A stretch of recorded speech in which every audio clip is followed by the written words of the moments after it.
शिवाय गुरवे नमः।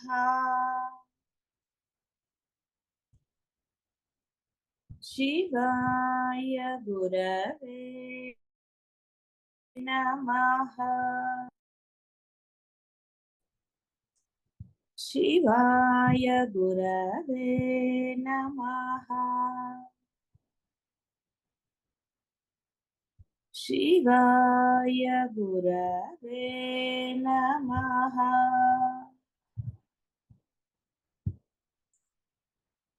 शिवाय गुरवे नमः।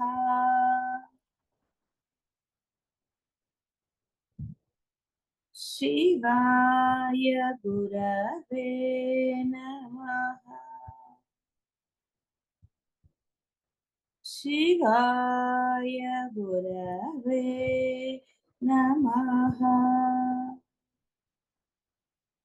शिवाय गुरवे नमः।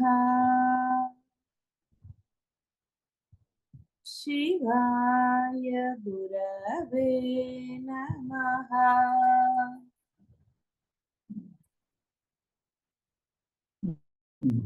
అంటే ఆలోచనల గురించి అది సవ్యమైనదా దోషపూరితమైనదా అనేది తెలుసు.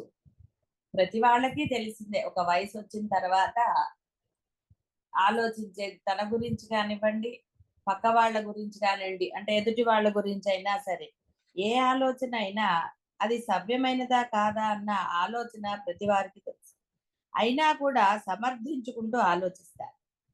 ఇక్కడ ఎలా ఉంటుందంటే, అయితే సాధకుడుగా ఉన్నవాడికి సమర్థింపులు ఉండరాదు అనేది అసలు ఒక రూలు. కానీ ఈ జీవ లక్షణం ఎలా ఉంటుందంటే, తనని తాను సమర్థించుకునే విధంగా ఉంటుంది. అంటే ఎదుటివాడు ఇది కాదు అని చెప్తున్నా, ఇప్పుడు నిన్న గురువులు చెప్తున్నా, మీ ఆలోచన విధానాన్ని మీరు సమర్థిస్తూ ఉంటారు. అది తగ్గనంత వరకు. ఇది ఇప్పటికి చాలా సార్లు అయింది. ఎందుకంటే గురువుని అడిగారు, ఒక ప్రశ్న అడిగినప్పుడు గురువు చెప్పేది పూర్తిగా వినాలి, అది అర్థం చేసుకోవడానికి ప్రయత్నించాలి.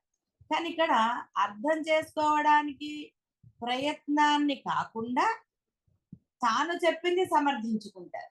ఇప్పుడు మీరు చెప్పింది మీరు సమర్థించుకుంటే మీకు సమాధానం ఎలా దొరుకుతుంది? మీలోని ఆ అసంతృప్తి అనండి, లేదా ఆ జీవలక్షణం ఎలా పోతుంది? పోవడానికి అవకాశం లేదు. మీరే ఇవ్వటం లేదు. అవకాశం లేదు అంటే అర్థము, మీరు మీ సమర్థింపులతో మీ యొక్క ఆ లోపలికి తీసుకునే సమాధానం అనండి, అర్థం చేసుకునే కెపాసిటీ అనండి, దాన్ని ఆపేశారు. మరి అలాంటప్పుడు మీకు అంటే మీరు ఎలా ముందుకు వెళతారు? గురువు చెప్పే సమాధానాన్ని పూర్తిగా వింటే దానికి అప్పుడు ఒక నిమిషం ఆలోచించైనా సరే అవును కదా అనుకున్నప్పుడు మీరు దాన్ని యాక్సెప్ట్ చేస్తారు. అంటే అది అంగీకరిస్తుంది ఈ జీవుడు అనేవాడు.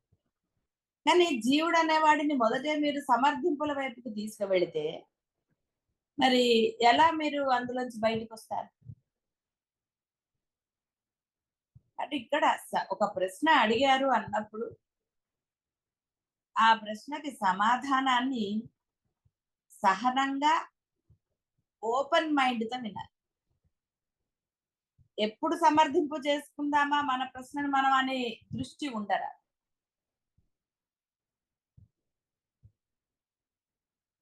అక్కడ ఏంటి సూక్ష్మం అనేది అవగాహన చేసుకో. కాబట్టి ఇప్పుడు ఎన్నిసార్లు అంటే రిపీట్ అవుతున్నా ఎందుకని మీరు అందులోంచి బయటికి రాలేదు అంటే, ఒక అడ్డుగోడ, సమర్థింపు అనే అడ్డుగోడ మీరు పెట్టుకున్నారు. అది జీవలక్షణమే, నేనే. కాబట్టి నేను లేదని మళ్ళీ వాదిస్తారు కాబట్టి అది చెప్తున్నారు. ఎందుకంటే ఒకటి చెప్తూ ఉంటే సమాధానం అది విని అవగాహన చేసుకోవడానికి, అర్థం చేసుకోవడానికి పదే పదే ప్రశ్నించవచ్చు. ప్రశ్నించాలి తప్ప సమర్థింపులు చేయకూడదు. మిమ్మల్ని మీరు సమర్థించుకుంటే మీరు అడిగిన ప్రశ్న వృధానే. అంటే మీరు సమాధానం కోసం అడగలేదు, కేవలం ఒకటి అడగాలి కాబట్టి అన్నట్టుగా అడిగారు. మీది కరెక్ట్ అని అవతల వాళ్ళు అనాలి, గురువు అవును కరెక్టే మీరు అలాగే చెయ్యండి అన్న సమాధానం మీరు ఆశించరా. ఎందుకంటే అది మీది కరెక్ట్ అయితే మీరు ఈ పాటికి బ్రహ్మత్వాన్ని పొందుండాలి, బ్రహ్మస్థితి పొందుండాలి. అది జరగలేదు అంటేనే అర్థమైంది కదా. కాబట్టి ఇక్కడ ప్రశ్న అడిగేటప్పుడు ఆ సమాధానాన్ని పూర్తిగా వినడానికి ప్రయత్నం చేయండి. అవగాహన అంటే అది పూర్తిగా మీలో ఇదవ్వాలి. అప్పుడు మరలా ఇంకో ప్రశ్న, మరలా ఇంకో ప్రశ్న అలా వస్తుంది. సమర్థింపురా. ఇది ఆలోచించండి, మీ అందరూ కూడా అందరూ అదే పని చేస్తారు చాలా మటుకు. ఇంకొకటి అవునా అలా అయితే ఎలా, అలా అయితే అలా ప్రశ్న రావాలి.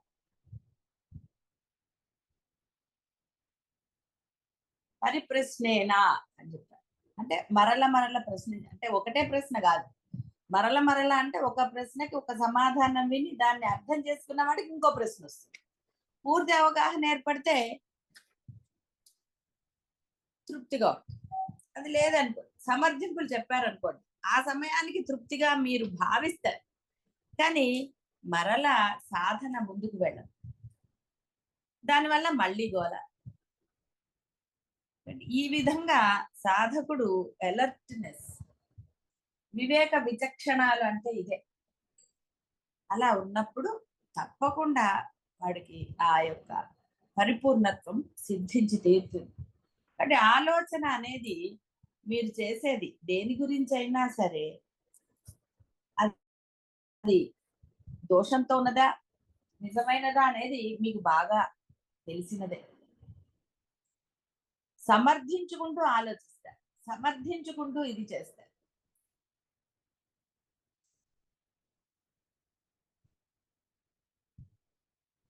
నిన్న ఒక ఒక అతను ఒక ఎక్స్పీరియన్స్ చెప్పారు. అంటే ఎప్పుడైతే గురువు ఉన్నాడన్న ఆ భరోసా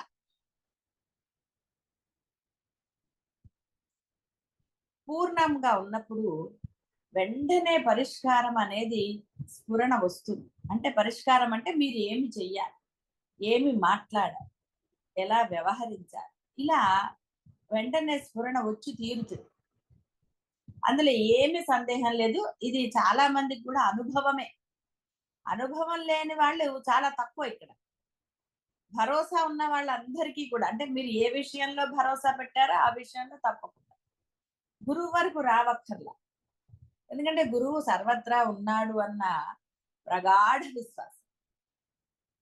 కాబట్టి వెంటనే అతనికి ఆ స్ఫురణ రావడం, దానికి తగ్గట్టుగా అన్ని జరిగిపోయాయి. జరిగి తీరుతుంది, అందులో సందేహం ఏం లేదు. ఇక్కడ వీళ్ళకి వాళ్ళకి అంటూ విభాగాలు ఏం లేవు. నీ మనసే పెద్ద విభాగం. నువ్వు ఎంత నమ్మావు, ప్రగాఢంగా విశ్వసించావా, లేక కొన్ని విషయాలు గురువువి, కొన్ని విషయాల్లో గురువు ఉన్నాడు అంటే, కొన్ని విషయాల్లో నేను అన్నారు. ఏమవుతుందో అప్పుడు ఆ టైంకి ఆలోచిద్దాం, లేకపోతే ఏం చెయ్యాలి, ఇవన్నీ ఆలోచించేవాడికి గురువు ఎక్కడున్నాడు అక్కడ? మీ ఆలోచనలో గురువు ఉన్నాడా? లేడు. గురువు ఉన్నవాడు ఆలోచించడు, గురువు చూసుకుంటారులే అనుకుంటారు. ఆ చూసుకుంటారులే అనేది స్టబన్ గా ఉంటుంది, చూసుకుని తీరతారు అన్న అభిప్రాయం. అప్పుడు అది భౌతిక, ఎందుకంటే బాహ్యంలోనే మీకు అందరికి తలకాయని, బాహ్యాన్ని వదిలేస్తే ఉన్నది బ్రహ్మమే, బ్రహ్మంలో స్థిరంగా ఉంటారు. కానీ ఆ బాహ్యాన్ని విభజించారు.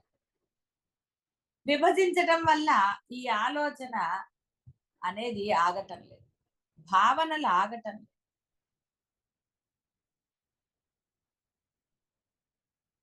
ఆ భావన వల్ల ఈ బాధ. ఎప్పుడైతే ఈ భావన పాజిటివ్ భావన చేసుకోండి, ఉన్నాడు సర్వత్రా. ఎందుకంటే వ్యవహారం ప్రతి వారికి ఉన్నది. ఆ వ్యవహారంలో స్థిరత్వం రావాలి అంటే ఒక ఆలంబన రావాలి.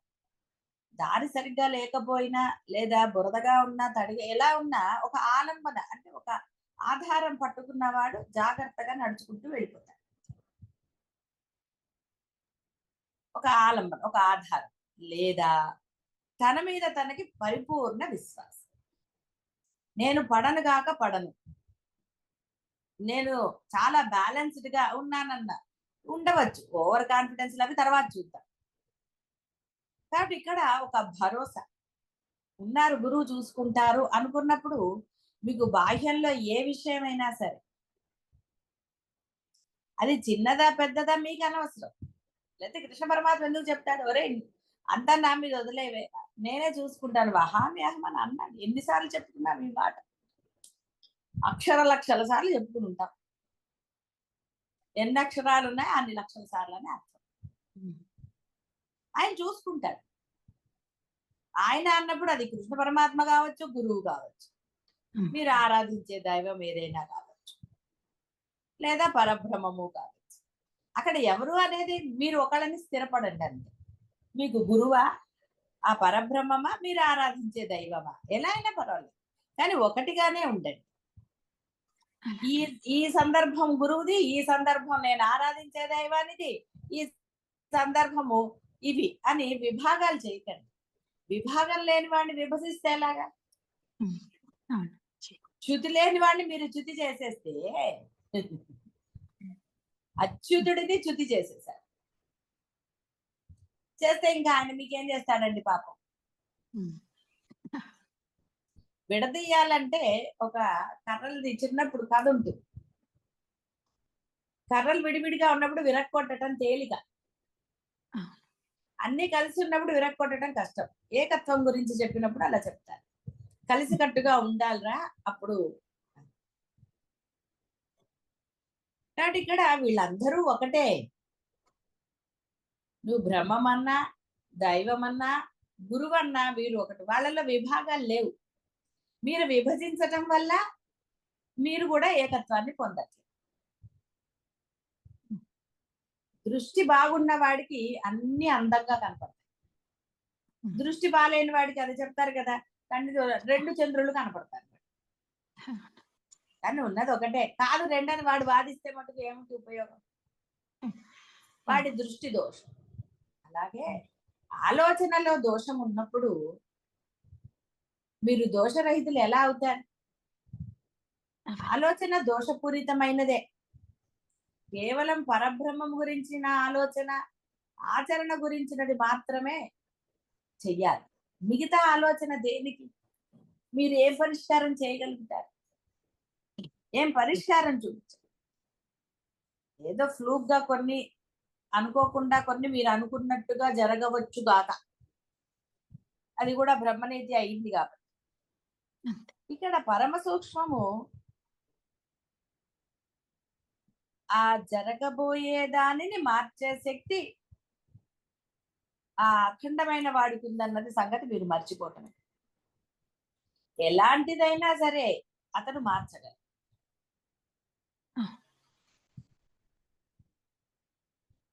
ఆ శక్తి వారికి ఉన్నది. ఇది విస్మరిస్తారు కాబట్టి చిన్న చిన్న విషయాలకి ఆందోళన చెందుతూ ఉంటారు. గురువు వరకు రావక్కర్లా, గురువుకి ఏం చెప్పక్కర్లా, మీరు ప్రత్యేకంగా చెప్పవలసిన ఆవశ్యకత లేదు.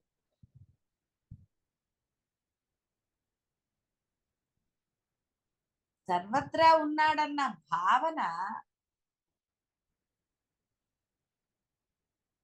స్థిరంగా ఉన్నప్పుడు, మీరు ఎక్కడున్నారో అక్కడ మనసులోనే మీరు చెప్పుకున్నప్పుడు, ఎందుకంటే లోపల బయట ఉన్నదంతా ఒకటే అన్నది వాచా వేదాంతుల్లాగా చాలాసార్లు చెప్పుకుంటారు.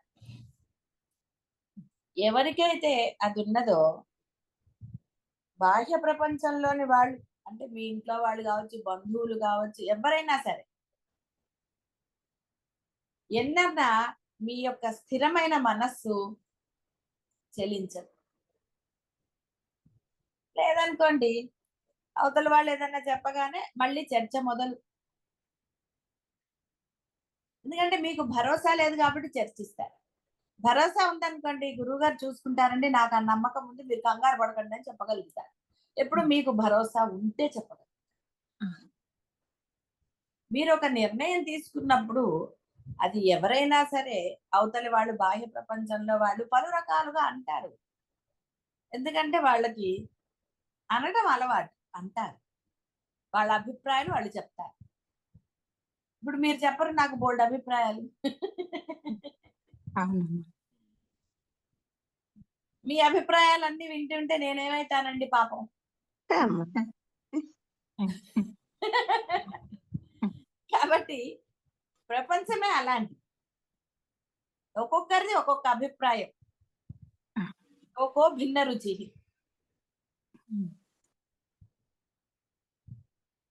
బుర్రెకో బుద్ధి అని చెప్పలేదు, జివహకో రుచి అని.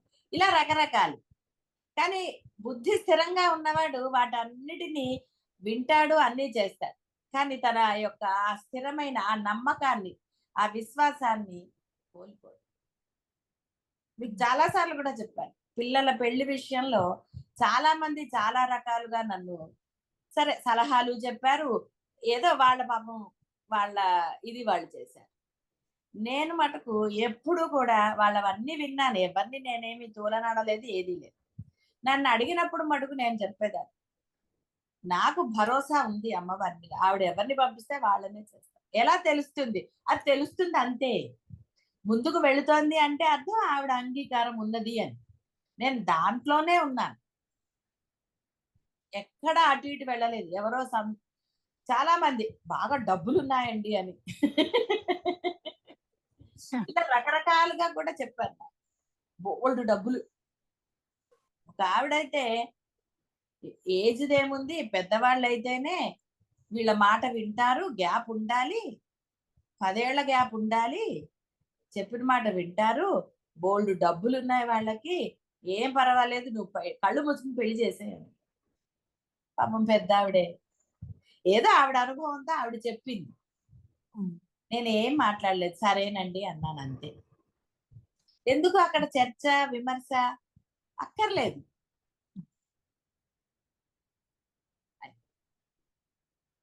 బ్రహ్మ నియతి అంటే విష్ణు పెళ్లి దగ్గరకు వచ్చి బ్రహ్మ నియతి అయిపోయింది కదా. కానీ బయట వాళ్ళకి అలా చెప్పలేం కదా, వాళ్ళకి అర్థం అవ్వదు. నాకు అమ్మైనా బ్రహ్మమైనా ఒకటే. ఇక్కడ మళ్ళీ అమ్మ అంటే విడిగా రూపం అని కాదు, బ్రహ్మాన్ని అమ్మ అన్నాను అంతే. అంటే అవతల వాళ్ళకి సంభాషణ వ్యవహారంలో మనకి కావాలి కదా. వ్యవహారంలో మరి పేర్లు పెట్టుకు తిరుగుతున్నాం కదా. వ్యవహారంలో అవతల వాళ్ళకి మీతో కూడా అప్పుడప్పుడు అమ్మవారు ఉంది కదా అంటారు. అంటే అర్థం అక్కడ ఇంకోళ్ళు ఉన్నారనా కాదు, వ్యవహారంలో ఒక మాట.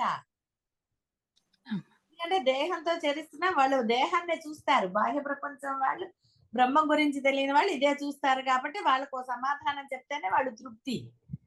కాబట్టి అమ్మవారు ఉంది అనే ఆవిడ చూసింది కదా. సరే ఎలా జరిగాయో మీకే తెలుసు. కొంతమంది లేటుగా వచ్చినా సరే అవన్నీ కథలు వినే ఉంటారు కదా. అంటే ఆ భరోసా సరదాలకూడదు. వీళ్ళు ఎవరో ఏదో చెప్పారు కదా, లేకపోతే ఇంకోళ్ళు ఏదో చెప్పారు కదా, ఏదో అంటున్నారు కదా, అలా పెట్టుకుంటే అవుతుందా, మన ప్రయత్నం కూడా చెయ్యాలి కదా, నువ్వు అలా. ఇలా రకరకాలుగా అన్నవాళ్ళు ఉన్నారు. ఒకళ్ళు ప్రయత్నం చేశారు పాపం, ఆన్లైన్ లో కూడా బుక్ చేశారు వాళ్ళు పాపం. సరే నేను మీరే ఆన్సర్ చెయ్యండి అయితే అని చెప్పాను. పాపం వాళ్ళకు 4 సార్లు అయ్యాక అర్థమైంది, అయ్యి బాబోయ్ అని తీసేశారు. రకరకాలు. అంటే ఎవరి నమ్మకం వాళ్ళది కదా పాపం. నమ్మలేరు అంత తొందరగా. అంటే ఇక బాహ్యంలో ఏదో చెయ్యాలి మనం అని. ఏమిటి నువ్వు చేసే అదే చేసేది చేయించేది చేయబడేది అదే అని తెలిసిన తర్వాత కూడా ఇంకేమిటండి చేసేది, నీ చేత చేయిస్తుంది. చెప్పాను కదా, ఎవరు అంటే ఆ వాట్సాప్ గ్రూప్ లో ఏదో అన్నారు, సరే పెట్టుకోండి అన్నారు. వాళ్ళు పెట్టినంత మాత్రాన పరిగెత్తానా, చక్కగా కబుర్లు చెప్పాను వాళ్ళందరితో, ఎంత బ్రహ్మాండంగా టైం పాస్. ఎలాంటి వాళ్ళు ఉన్నారో అర్థమైంది. రకరకాలు కదా మనుషులు. అవును. నచ్చలేదు చెప్పండి, ఓ ఫోన్ కాల్ బ్రహ్మాండంగా కబుర్లు చెప్పు. జనరల్ నాలెడ్జ్ పెరిగింది. అది. కాబట్టి ఈ దోషపూరితమైన వాటికి అంటే ఆలోచనలు పెంచటం మీదే. స్థిరమైన మనసు ఉన్నవాడు అసలు ఆలోచనే చెయ్యడు. అవును. ఒకటి గురువు మీద భరోసా అన్నా, తన మీద తను అన్నా ఏది జరగాలో అది జరుగుతుంది కదా! ఇప్పుడు ఏమిటి కంగారు అంతే. అనుకున్నారనుకోండి. అవును. గొడవే లేదు. హ్మ్. కాబట్టి ఇక్కడ ఎప్పుడైతే ఆలోచనలకు కానివ్వండి, ఈ బాహ్యానికి గాని కొంచెం స్థానం ఇచ్చిన లేస మాత్రమైన అని మనకు చాలా సార్లు వచ్చింది. ఇస్తే అది ఆ లేసం కాస్త ఏమవుతుందో కూడా తెలుసు మీకు. ఆ! ఇహ గొడవము. లేస మాత్రమే అనుకున్నది హ్మ్. బ్రహ్మాండమై కూర్చుంటుంది. ఈ హ్మ్. బ్రహ్మాండం కాదు. నేను అనే బ్రహ్మాండం అవుతుంది. ఇక అవునండి. వాడికి సుఖం ఎక్కడ? ఉండదు. ఉండదు. అలా జరుగుతుంది. హ్మ్. కాబట్టి ఇక్కడ అది తెలుసుకోవాలి. ఆ విధంగా గనక ఆచరణలో ఉంటే దోషాలనేవి జరగవు. అలాగే. కాబట్టి ఇక్కడ అయితే ఇక్కడ గుణాల గురించి వాటి గురించి ఆలోచించవలసిన ఆవశ్యకత ఏమీ లేదు. ఎవరి గుణాలు వాళ్ళవి. నీ గుణం స్థిరంగా ఉందా లేదా పరబ్రహ్మ యందు అదొక్కటే ముఖ్యం. పరబ్రహ్మ యందు స్థిరమైన గుణం ఉన్న వాడికి ఏ గొడవ లేదు. ఎవరు ఏమన్నా కూడా హాయిగా నవ్వుకుంటూ వెళ్ళిపోతాడు. తలంచుకుని వెళ్ళిపోతాడు. తలంచుకున్నంత మాత్రాన తగ్గిపోయినట్టు కాదండి. హ్మ్. అక్కడ వాడిలోని పరబ్రహ్మకి మనం తల వంచామని అర్థం. అది చాలా మంచిది. వాడికి హ్మ్. ఇప్పుడు నేను గెలిచానన్న అహంకారం వస్తే రావచ్చు గాక. హ్మ్. కానియండి, వాడి ఆనందం వాడిది. హ్మ్. మనం ఎందుకు ఫీల్ అవుతాం? ఒక క్షణం వాడు ఆహా! నేను గెలిచాను అనుకోవచ్చు. నా మాట చెల్లిందని అనుకోవచ్చు. అనుకోనియండి. ఏమిటిట? ఉన్నది పరబ్రహ్మమే అయినప్పుడు నా మాట గెలిచింది, నేను గెలిచాను, లేకపోతే ఆహా! ఓహో! అనుకుంటే హ్మ్. ఏమీ పర్వాలా. హ్మ్. అందుకనే న్యూన్యతాభావం ఉండరాదు, అహంకారము ఉండరాదు సాధకుడికి. ఎందుకంటే హ్మ్. సాధనలో ఇవి అత్యంత ఆవశ్యకం. ఇది లేనిదే వాడి సాధన ముందుకు వెళ్ళదు. ఎందుకంటే ప్రతి చోట వాడి అహంకారం వాడిని వెనక్కి నెట్టేస్తూ ఉంటుంది. నేను అంటుంది. ఇప్పుడు మీ అందరిది అదే నేను అంటుంది ఇక్కడ. ఏ భావం అనేది మీకే తెలుసు. అది న్యూన్యతా భావమా? అహంకారమా? అని. హ్మ్.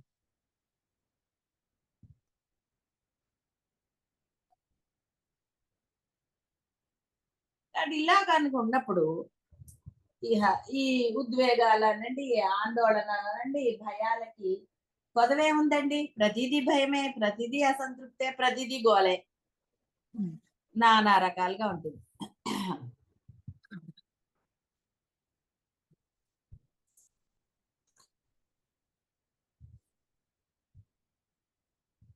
ఇక్కడ కాబట్టి ఇక్కడ ఆలోచించటం గాని, నన్ను నేను మార్చుకోవాలని అనుకోవటం గాని ఏది చేయక్కర్లేదు. నువ్వు హ్మ్. మంచివాడుగా ఉంటే ఇంక మార్చుకోవటం ఏంటండి? నీలో అవునండి. అహంకారమే లేదు. నేను అన్న భావన లేదు. అవును. భావన లేనప్పుడు ఇంకెందుకండి భయం? ఉండదు. అవును. కాబట్టి నాలో చాలా మార్పులొచ్చాయండి అని అన్నారు అంటే ఇంకా చాలా ఉన్నాయనే కదా! కానీ అవునండి. ఏమంటారు, కొన్నున్నాయండి ఇంకా అంటారు. కొన్ని లేవు, ఇంకా చాలా ఉన్నాయి. అది. ఇక్కడ చాలా ఉన్నప్పుడు అక్కడ చాలానే ఉంటాయి. హ్మ్. కాబట్టి ఇక్కడ చాలా వరకు మారాను అంటే అర్థం ఏమైంది? మీకే అర్థమైపోయింది కదా! ఇంకా అవును. కొంచెమే ఉందండి. ఆ కొంచెం మారిపోతాను అంటే, ఇన్ని మార్చుకున్న వాడివి ఆ కొంచెం మార్చుకోలేకపోయావంటే అర్థం ఏంట్రా? అని అంటే సమాధానం ఉంటుందా? హ్మ్. ఆ ఉండదండి. సమయం అసలు ఏమిటి మారతావు?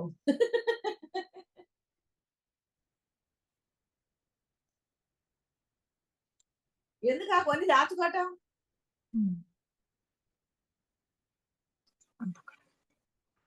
ఏవండీ మళ్ళా ఇంకా కొన్నున్నాయి గురువుగారు మీరు తీసేయాలండి అని. గురువుకి ఏం పని లేదు తీసేయడానికి. హ్మ్.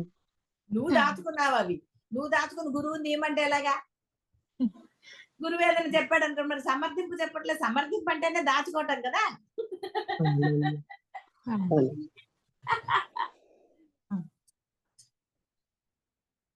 గురువు అన్ని తీయడానికే ప్రయత్నం చేస్తాడు, కానీ దాచుకుంటారు కదా సమర్థింపు చెప్పి. అబ్బే అలా ఏం లేదమ్మా అసలు. అలా లేకపోతే బ్రహ్మం ఎందుకు కాలేదు అంటే ఏమో తెలియటం లేదంటారు మళ్ళీ. అది కూడా సమర్థింపే, తెలియటం లేదని. కాబట్టి ఆసక్తిని విడిస్తే ఆలోచనలు తగ్గిపోతాయి.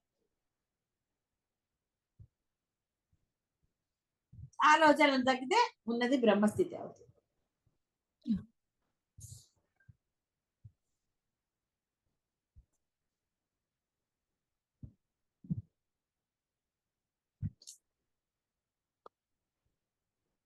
కాబట్టి సాధన అంటే సాధకుడు అనేవాడు చాలా జాగరూకతతో ఉండాలి. ఇది వాళ్ళదేం కాదు, చాలా చాలా చెప్పుకున్నది. ఎలర్ట్నెస్ ఉండాలి మీరు చేసే పని పట్ల, ఆలోచన పట్ల, అన్నిటి పట్ల. అంటే అసలు ఆలోచనే చేయకుండా ఉంటే ఆచరణ దోషపూరితం ఎందుకు అవుతుంది? అసలు ఆలోచన ఉన్నప్పుడే ఆచరణ కూడా తేడా ఉంటుంది. ఎందుకంటే మనసులో భావం, ద్వేషభావం వచ్చింది, ద్వేషభావం ఉంది, సరే అవసరానికి ద్వేషభావం పెట్టుకుని చేస్తారు. వాడు సాధకుడు ఎంత అవుతాడండి? సాధకుడు అంటే వాడికి లక్ష్యం పట్ల ప్రగాఢమైన నిశ్చయ అభిప్రాయం ఉన్నది, వాడు సాధకుడు.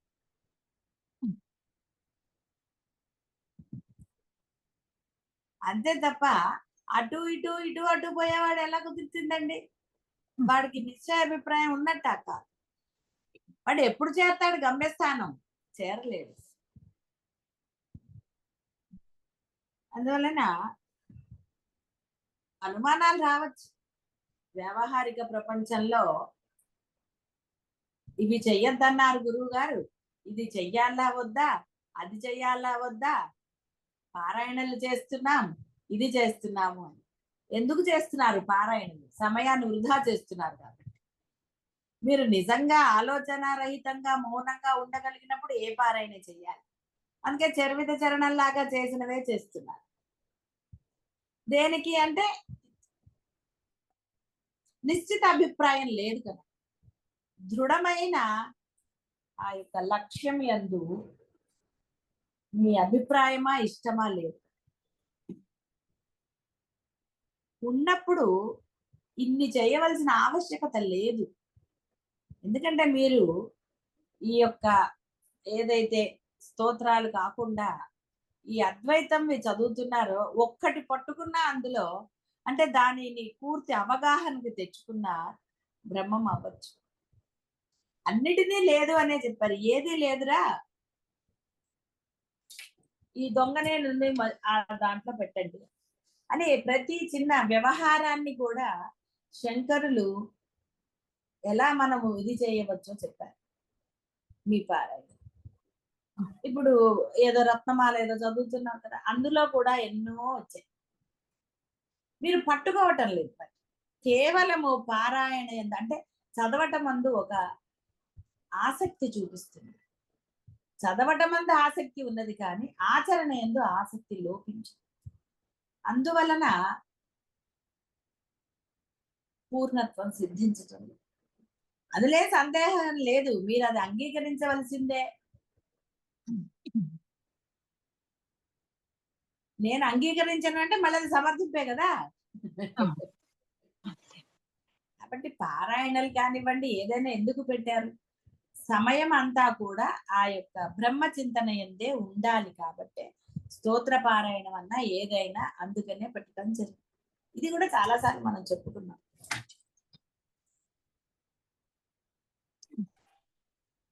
ఆలోచన రాకుండా ఉండే విధంగా మిమ్మల్ని మీరు స్థిర మనస్కులను చేసుకుంటారు. కానీ దాని దారి దాందే, నా దారి నాదే అని విభాగం జరుగుతుంది. అందువల్ల ఈ తిప్పలు. ఇంకా మనం పుస్తకాలు కొనుక్కోవాల్సి వస్తుంది. అంటే ఏం చెప్పాలి అనే దాని గురించి మరి పాపం అంటే చెప్పిందే కూడా చెప్పమని అడుగుతున్నారు అనుకోండి. సరే కొత్త వాళ్ళు కొన్ని అడుగుతున్నారు, ఇది చెప్తారా అది చెప్తారా అని అడుగుతున్నారు. సరే తప్పేం లేదు, అందులోదైనా ఇదే చెప్తారు, ఎందులో అయినా ఇదే చెప్పటమే. వశిష్ఠ రామాయణంలో ఆయన చెప్పింది కూడా అద్వైతమే, వివేక చూడామణైనా అద్వైతమే. అందులో మాట వేరు, పదాలు వేరు, తిట్లు వేరు, అది అంతే తప్ప వేరే ఏం లేదు, ఇదే ఉంటుంది. సామభేద దాన దండోపాయాలు అంటే దానికి మించి వేరేది ఎక్కడి నుంచి వస్తుంది అసలు? వేరేది రావడానికి ఇంకోటి ఎక్కడుంది? ఉన్నది ఒకటే అంటుంటే రెండోది ఎలా చెప్తారండి? ఎందుకంటే ఆ రెండోది అంటే ఆ వ్యవహారం, ఆ బాహ్య ప్రపంచంది అక్కడ చెప్పడానికి ఏమీ లేదు, అది జరుగుతూనే ఉంటుంది. దాని మానాన దాన్ని వదిలేస్తే అది బ్రహ్మాండంగానే ఉంటుంది, ఏ గొడవ ఉండదు. వర్షం వచ్చింది అనుకోండి, దాని మానాన్ని అది పడుతూ ఉంటుంది. నీకెందుకు కంగారు? అయ్యో అయ్యో అంటే ఏమిటి ఉపయోగం? ఇంట్లో కూర్చుంది. వాళ్ళు ఏమైపోయారో వీళ్ళు ఏమైపోయారో అని టెన్షన్ పడితే ఏమన్నా ఉపయోగం ఉందా?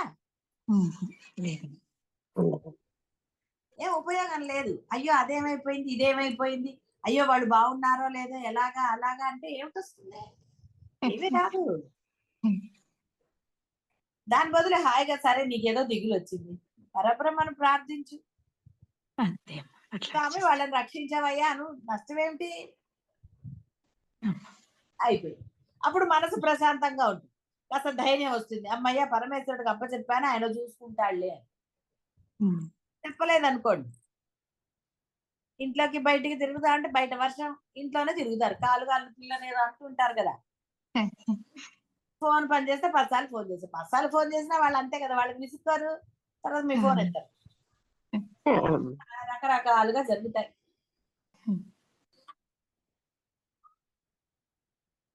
కాబట్టి పూజ ఇవన్నీ కూడా, జపతపాలు ఇవన్నీ కూడా మీరు దేని గురించి చేస్తున్నారు అన్న ఒక లక్ష్యం లేకపోతే, ఇంత ముందంతా లక్ష్యంతో చేశారు కదండి, కోరిక తీరాలని చేయలే, దేవుడికి ప్రదర్శనలు చేశారు, మొక్కులు మొక్కారు, తీర్చుకోవటాలు అవన్నీ తర్వాత సంగతి. ముందైతే మొక్కటం అయితే ఒక లక్ష్యమే కదా ఈ కోరిక అంటూ. అవును. సరే బాహ్య ప్రపంచంలో లక్ష్యాలు ఉన్నాయి.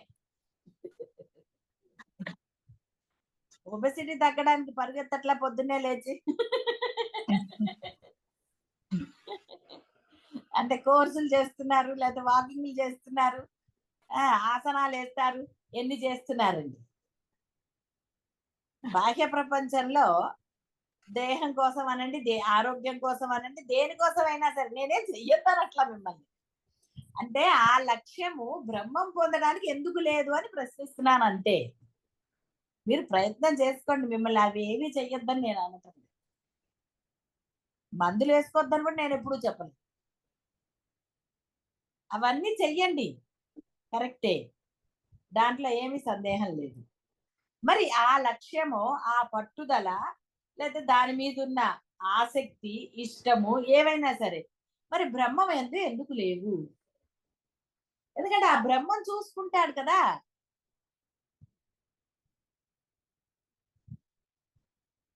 ఎందుకంటే దేహము బ్రహ్మందే, ఆరోగ్యము ఆయనదే, అనారోగ్యము ఆయనదే. దీనికి ఉదాహరణగానే మనకి రమణ మహర్షి చూపించారు.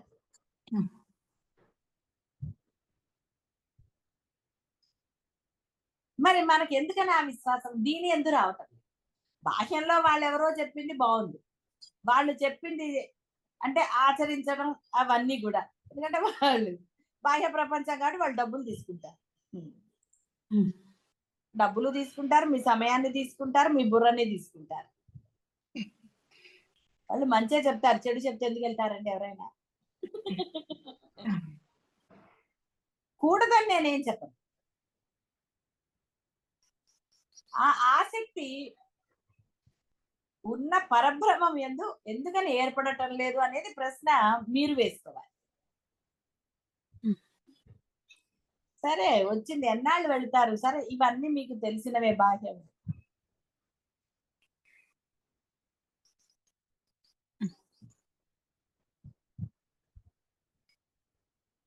అందుకని సెల్ఫ్ కంట్రోల్ లేదనుకోండి, అంటే మీ దేహం మీద కానివ్వండి, దేని మీద అయినా సరే అది సెల్ఫ్ కంట్రోల్ లేనప్పుడు మనం బయట వాడిని అడగాలి కదా, ఎక్సర్సైజులు కానివ్వండి ఏదైనా సరే. అంటే ఇది అటు పెడితే మీరు సిద్ధి పొందుతారు.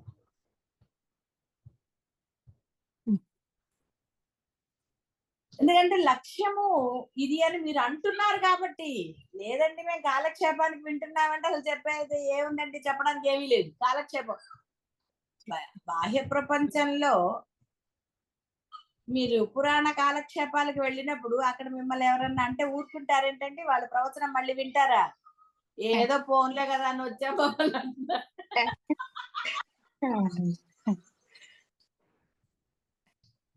అంటారు. వాళ్ళు డబ్బులు పుచ్చుకుంటారు కాబట్టి పాపం వాళ్ళు ఏం మాట్లాడరు. ఎందుకంటే డబ్బు పుచ్చుకున్నారు కదా. ఆ డబ్బు పుచ్చుకునేసరికి వాళ్ళకు కూడా మొహమాట ఉంది. చేస్తే బాగుంటుందండి, ఇలా ఉంటే మీకు కీర్తి ప్రతిష్టలు వస్తాయి, స్వర్గం దొరుకుతుంది అంటాడు. మీకు స్వర్గాల గురించి చెప్తారు తప్ప బ్రహ్మం గురించి ఎందుకు చెప్తారండి? ఇలా చెయ్యండి, అలా చెయ్యండి అనే కదా చెప్తారు. అది ఇష్టమైన వాడు సరే చేస్తాడు. ఎన్ని కీర్తి ప్రతిష్టలు వచ్చాయండి? మంచితనానికి ఉండాలంటే బాహ్య ప్రపంచంలో ఏదైనా అంతే. అందరు మంచి వాళ్ళకి మంచి జరగదు, అందరు చెడ్డ వాళ్ళకి చెడ్డ జరగదు. రకరకాలుగా లేదు. అందువలన ఆలోచనని అంటే మిమ్మల్ని మీరు సెల్ఫ్ కంట్రోల్. సెల్ఫ్ అంటేనే ఆత్మ కదండి. మళ్ళీ పాపం వదలదు దేహం ఉన్నంత కాలం మిమ్మల్ని. కాబట్టి అనవసరమైన ఆలోచనలు చేసుకోకుండా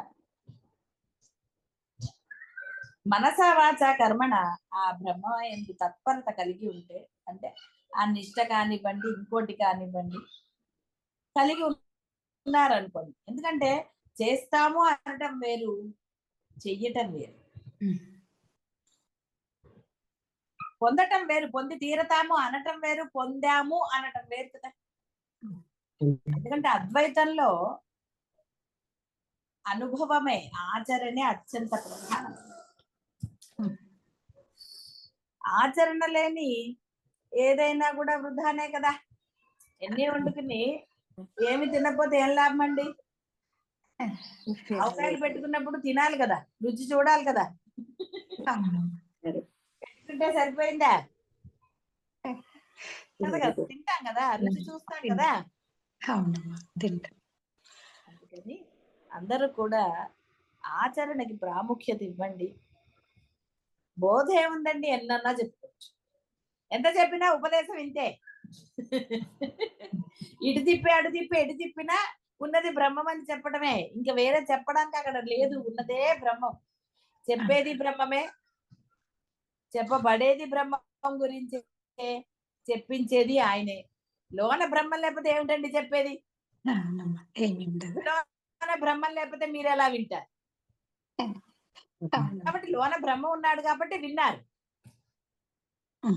అయితే చేయించేది ఆచరణ మటుకు ఆయన చెయ్యడు. ఆచరణ నువ్వు పెడితే తనంతటి వాడిగా చేసేస్తాడు. ఇంకా నువ్వేం చేయకుండా ఆయన చూస్తాడు. నువ్వు కర్మల్లో పడకుండా ఆయన చూస్తాడు. కర్మని నిశ్శేషం చేస్తాడు.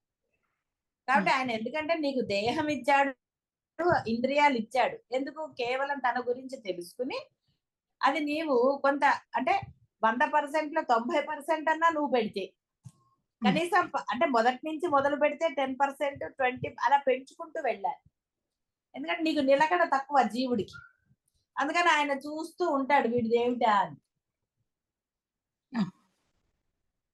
మధ్యలోనే కొంతమంది డ్రాప్ అయిపోతూ ఉంటారు కదా. మరి ప్రయాణాల్లో కూడా చూడండి, డ్రాప్ అయిపోరు. అదే డ్రాప్ అవుట్స్ ఎక్కువ ఉన్నాయంటే అంటూ ఉంటారు. సరే, వాళ్ళ భావన ఏదైనా వాళ్ళు డ్రాప్ అయిపోయారు అనుకోండి, మరి ఎలాగ ప్రయాణం ఇంకా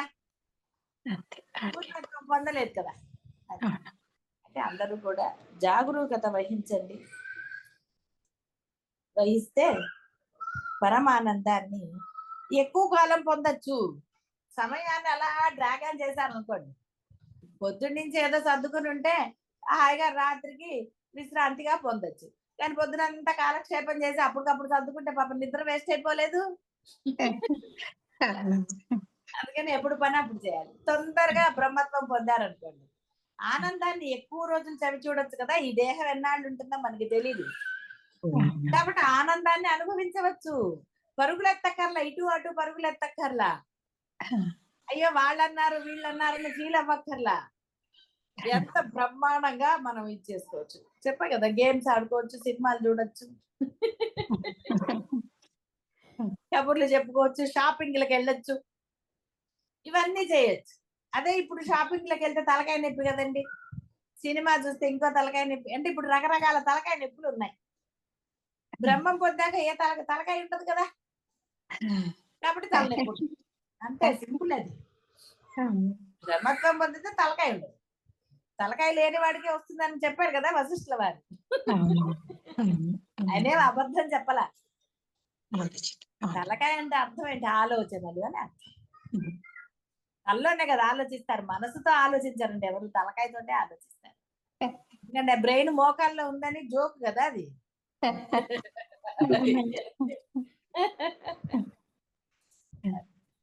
జాగ్రత్త వహించండి. శుభం భూయాత్.